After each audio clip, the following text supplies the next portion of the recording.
नाभ्या आसीदन्तरिक्षज्ञो शीर्ष्णोद्यौः समवर्धत पदभ्यां भूमिर्दिशः श्रोत्रात् तथा लोकावकल्पयन् चतुष्कोणमण्डलं कृत्वा तदुपरि नैवेद्यपात्राणि धायेत गायत्रीमन्त्रेण पात्राणि प्रोक्षयेत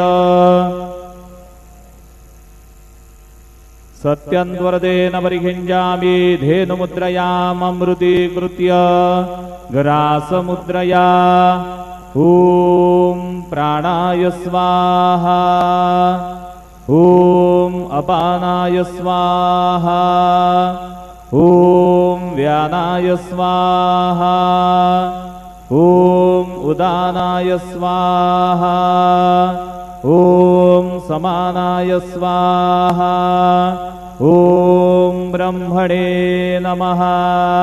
नैवेद्यमध्ये पानीयं समर्पयामि पुनर्नैवेद्यं निवेदयामि।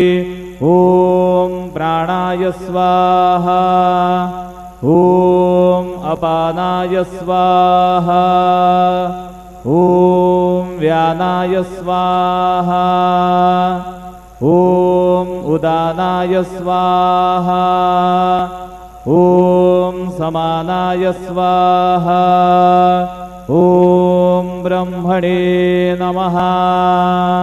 नैवेद्यं समर्पयामि हस्तप्रक्षालनं समर्पयामि मुखप्रक्षालनं समर्पयामि शेषोपचारार्थे प्रार्थनापूर्वक नमस्कारं करोमि।